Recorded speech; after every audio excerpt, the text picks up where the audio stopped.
સંત શ્રી શ્યામ બાપુના આશીર્વચનમાંથી વિષય હું, આત્મા અને ઉત્પત્તિ, ભાગ 105, વિભાગ બીજો, આત્મા, પ્રકરણ યાત્રા પરમાત્મ તત્વથી સૃષ્ટિ સુધી. ગયા ભાગમાં સમજ્યા કે અહમ તત્વનો પહેલો ગુણધર્મ અલગ અસ્તિત્વ પ્રદાન કરવાનો છે. આ ગુણધર્મ વિના સર્જન ન થઈ શકે. અને અહમ તત્વનો બીજો ગુણધર્મ જે અસ્તિત્વ ઉત્પન્ન થયું તે અસ્તિત્વને સ્થિરતા પ્રદાન કરવાનો છે. અહમ તત્વના આ બંને ગુણધર્મોને સમજવા માટે અલગ અલગ પ્રકારના ઉદાહરણો લઈએ. આ બધા ઉદાહરણોમાં ખાસ તો અહમ તત્વનો બીજો ગુણધર્મ કેટલો મહત્વનો છે તે સમજવાનું છે. ઉદાહરણ પહેલું. આ ઉદાહરણમાં અહમ તત્વના બંને ગુણધર્મો બરાબર રીતે કામ કરે છે. નવા તત્વનું સર્જન પણ થાય છે અને તત્વનું અસ્તિત્વ હંમેશને માટે જેમનું તેમ જ રહે છે. મહત તત્વના પ્રકરણમાં લોખંડનું અને સોનાનું ઉદાહરણ લીધેલું. સૂર્ય કરતાં પણ મોટા વિશાળ તારાઓમાં ભીષણ તાપમાન અને દબાણ વચ્ચે લોખંડના મોલેક્યુલનું સર્જન થાય છે અને તે રીતે સોનાનું પણ સર્જન થાય છે. તેમજ દરેક તત્વોનું સર્જન પણ થતું હોય છે અને તે તત્વો અસ્તિત્વમાં આવતા હોય છે. તેથી નવા તત્વોનું સર્જન થવું, નવું તત્વ અસ્તિત્વમાં આવવું તે અહમ તત્વનો પહેલો ગુણધર્મ થયો. અહમ તત્વના બીજા ગુણધર્મ પ્રમાણે સોનું, લોખંડ કે કોઈ પણ ધાતુ હોય, પદાર્થ હોય, અનંત વર્ષો સુધી પોતાનું અસ્તિત્વ ગુમાવતું નથી અથવા તો પોતાનું અસ્તિત્વ બદલાતું નથી, કારણ કે તે પદાર્થમાં રહેલા અહમ તત્વના કારણે તેના ગુણધર્મો હંમેશને માટે સ્ટોર થયેલા હોય છે. એટલે કે તે પદાર્થને બરાબર યાદ હોય છે. તેથી જ સોનું કે લોખંડ અબજો વર્ષો સુધી પોતાનું અસ્તિત્વ જાળવી શકે છે, બદલાતું નથી. સોનું હંમેશા સોનું જ રહે છે, લોખંડ હંમેશા લોખંડ જ રહે છે. તેમજ દરેક તત્વો ક્યારેય પોતાનું અસ્તિત્વ ગુમાવતા નથી, અનંત કાળ સુધી જેમના તેમ જ રહે છે. તેથી જ પદાર્થ હોય, ઉર્જા હોય કે જે તત્વ હોય તે હંમેશને માટે તેમ જ રહે છે. તે અહમ તત્વનો બીજો ગુણધર્મ થયો. ઉદાહરણ બીજું. આ ઉદાહરણમાં અહમ તત્વનો બીજો ગુણધર્મ ક્રમશઃ ઘટતો જાય છે. કિરણોત્સર્ગી પદાર્થો એટલે કે રેડિયો એક્ટિવ પદાર્થો પોતાનું અસ્તિત્વ અનંત વર્ષો સુધી યથાવત જાળવી નથી શકતા. આવા દરેક રેડિયો એક્ટિવ પદાર્થોનો પોતાનો હાફ લાઈફ ટાઈમ હોય છે.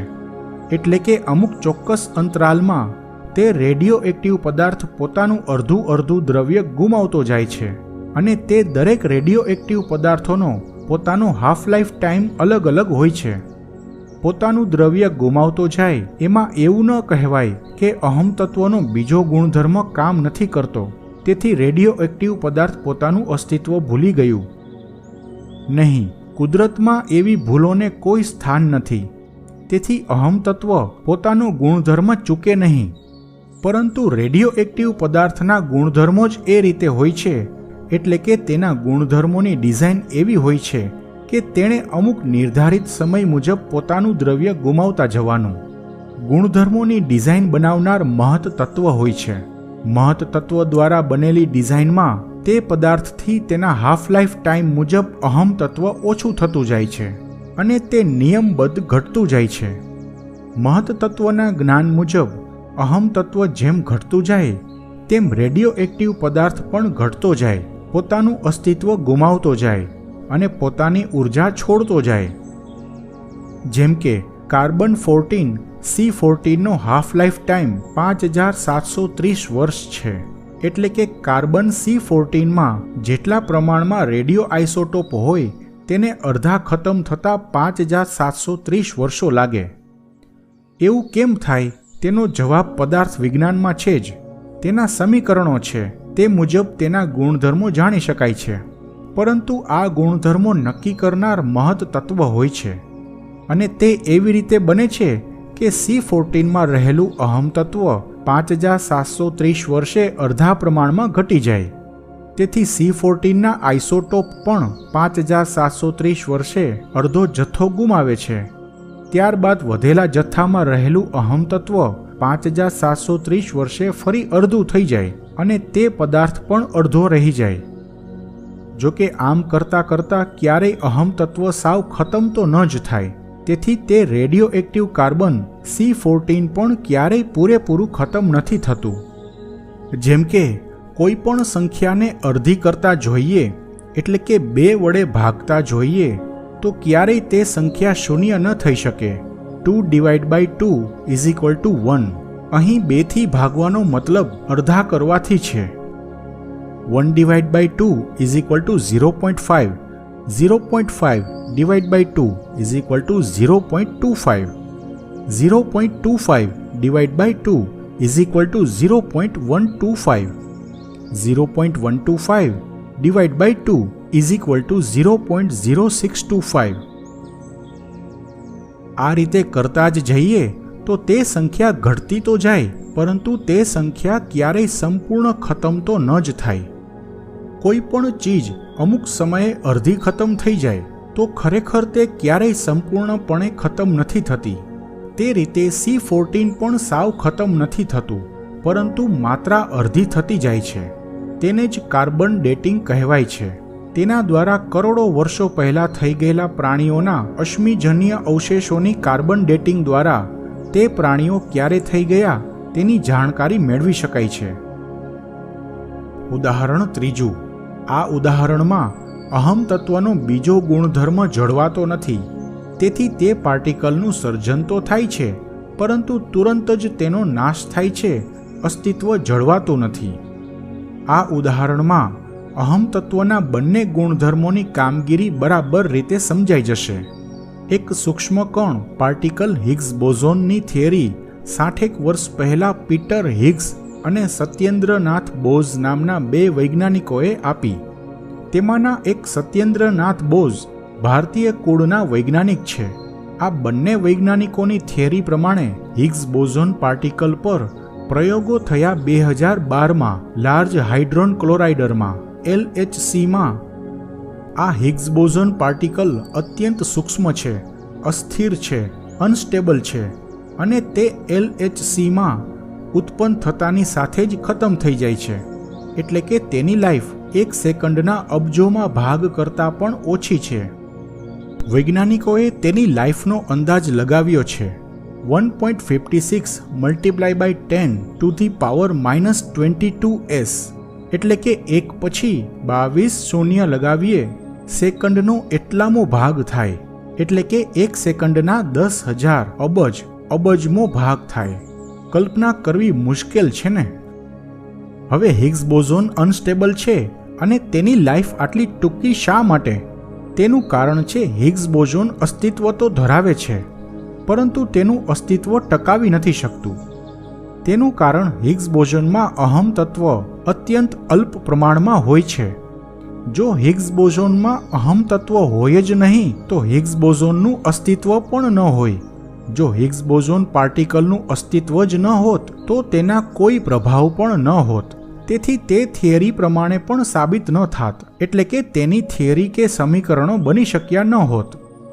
પરંતુ તેના પ્રભાવ પ્રમાણે સમીકરણો બની શક્યા, તેથી અસ્તિત્વ છે.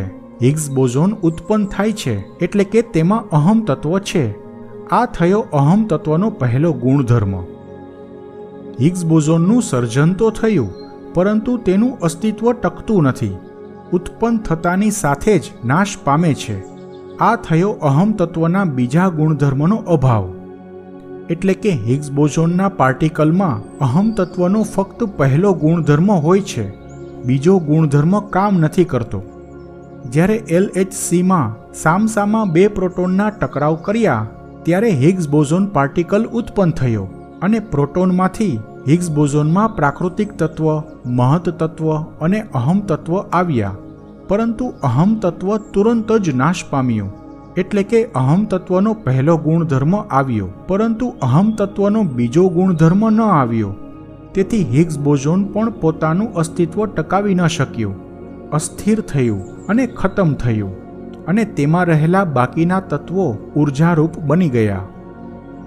આ બધા ઉદાહરણો દ્વારા અહમ તત્વ કેટલું મહત્વનું છે, તેની શું કામગીરી છે અને તેના ગુણધર્મો કયા છે તે સમજાઈ ગયું હશે. આ બધા ઉદાહરણો પરથી એ સાબિત થાય કે નિર્જીવ પદાર્થો પણ અહમ તત્વના કારણે પોતાના ગુણધર્મો હંમેશને માટે જાળવી રાખે છે. પદાર્થના ગુણધર્મો બદલાઈ જતા નથી, કારણ કે તેને પોતાના ગુણધર્મો યાદ હોય છે. તે અહમ તત્વના કારણે પોતાનામાં દ્રઢ રહે છે. જેમ શરીરની યાદો ડીએનએ હોય છે, તે રીતે તત્વો અને પદાર્થોની યાદો અહમ તત્વ હોય છે. જો કે ડીએનએ મોલેક્યુલનું બંધારણ છે, તેથી તેમાં પણ મહત તત્વ, અહમ તત્વ વગેરે તત્વો તો હોય છે જ. કારણ કે કોઈ પણ મોલેક્યુલને મહત તત્વ વિના તેના ગુણધર્મો મળતા નથી અને અહમ તત્વ વિના તે મોલેક્યુલનું અસ્તિત્વ ટકતું નથી. તેથી ડીએનએ પણ મહત તત્વના આપેલા ગુણધર્મો પ્રમાણે જ જીવનના જીનોમ કોડ બનાવી શકે છે અને અહમ તત્વની આપેલી યાદો પ્રમાણે જ જીવન પર્યંત જીનોમ કોડ દ્વારા જિંદગી ચાલતી રહે છે.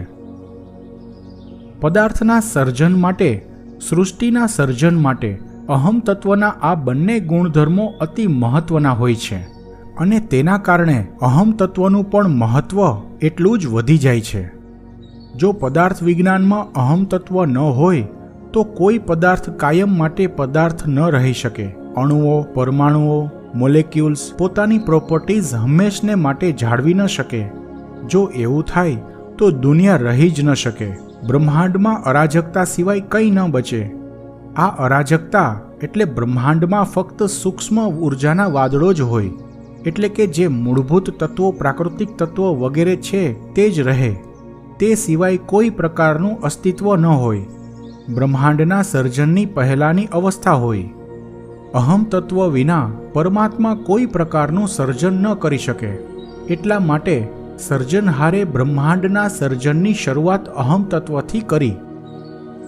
જોકે આવી બધી હાઇપોથેટિકલ વાતો ફિઝિક્સના પ્રોફેસરોને, વૈજ્ઞાનિકોને ગળે ઉતરવી મુશ્કેલ છે, કારણ કે તે લોકો પ્રાકૃતિક તત્વને, મહત તત્વને કે અહમ તત્વને ઓળખી નથી શકતા. હજુ સુધી ભૌતિક વિજ્ઞાન આ બધા તત્વો સુધી પહોંચી શક્યું નથી. બીજી મહત્વની વાત એ કે મેં આ ભૌતિક વિજ્ઞાન સાવ અલગ રીતે ફિલોસોફીની દ્રષ્ટિએ સમજાવ્યું છે, આધ્યાત્મ વિજ્ઞાનની દ્રષ્ટિથી સમજાવ્યું છે, કાર્ય કારણના સિદ્ધાંત પ્રમાણે સમજાવ્યું છે. અને ખાસ બાબત એ છે કે આ આખી થિયરી અસ્તિત્વવાદના દ્રષ્ટિકોણથી સમજાવી છે. એટલે કે સૂક્ષ્મમાં સૂક્ષ્મ તત્વને પણ પોતાનું અસ્તિત્વ હોય છે અને તેને તેની જાણ હોય છે. જેમ સજીવનું અસ્તિત્વ હોય છે તે જ પ્રમાણે નિર્જીવનું પણ અસ્તિત્વ હોય છે. આ રીતે ભૌતિક વિજ્ઞાનને સમજવાથી આખો દ્રષ્ટિકોણ જ બદલાઈ જાય છે. કોઈ પણ વિજ્ઞાનને સમજવાની આ પણ એક રીત છે. અહમ તત્વના ગુણધર્મો, અહમ તત્વનું કાર્ય અને અહમ તત્વના સર્જન થવાનું કારણ, આ બધી માહિતી મેળવી લીધા પછી હવે પરમાત્મા તત્વથી સૃષ્ટિ સુધીની યાત્રામાં સર્જનની આગળની પ્રક્રિયા વિશે જાણીએ. પરમાત્મા અને પ્રકૃતિની જોડીએ સર્જ્યો આ સંસાર. સંસારમાં રહીને પતિ પત્નીની જોડીએ ખેડ્યો એ સંસાર. આધ્યાત્મ વિજ્ઞાનની દ્રષ્ટિએ પરમાત્મા તત્વ અને પ્રાકૃતિક તત્વ હોય છે અને ધાર્મિક દ્રષ્ટિએ પરમાત્મા તત્વ એટલે પરમાત્મા અને પ્રાકૃતિક તત્વ એટલે પ્રકૃતિ કહેવાય છે. તેથી પરમાત્મા અને પ્રકૃતિની જોડી દ્વારા આ સંસારનું સર્જન થયું, બ્રહ્માંડનું સર્જન થયું, નિર્જીવ સૃષ્ટિનું સર્જન થયું અને અંતે સજીવ સૃષ્ટિનું પણ સર્જન થયું. દરેક પ્રકારનું અસ્તિત્વ અહીં અસ્તિત્વમાં આવ્યું અને મનુષ્ય યોનિમાં પુરુષ અને સ્ત્રીની જોડી બને છે. તે કહેવાય છે પતિ પત્ની. તેમાં પતિના રૂપમાં પરમાત્મા અને સ્ત્રીના રૂપમાં પ્રકૃતિ હોય છે. પતિ પત્નીની જોડીએ સંસાર ખેડ્યો ત્યારે કહેવાય જ્યારે તે બંને પોતાના સંસારને, પોતાના જીવનને સાર્થક બનાવે. જીવનમાં સફળતા મેળવવી બહુ મોટી વાત નથી, પરંતુ જીવન સાર્થક બને તે મહત્વનું છે. તેને જ સંસાર ખેડ્યો કહેવાય. ખેતર ખેડીને તેમાંથી ઉપજ મેળવવી, દરિયો ખેડીને દરિયાઈ ઔષધિ કે મોતીની ઉપજ મેળવવી, તે રીતે આ સંસાર ખેડીને જ્ઞાનપૂર્વક સત્કર્મો કરીને જીવન સાર્થક બનાવવું, જીવનને સાચા અર્થમાં અર્થસભર બનાવવું અને નવા જન્મ માટે સત્કર્મનું ભાથું બાંધી જવું. સજીવ સૃષ્ટિમાં પ્રાણીઓ જન્મે છે અને જોડી પણ બનાવે છે, પરંતુ પ્રાણીઓમાં અલગ અલગ નર માદાની જોડી બનતી હોય છે.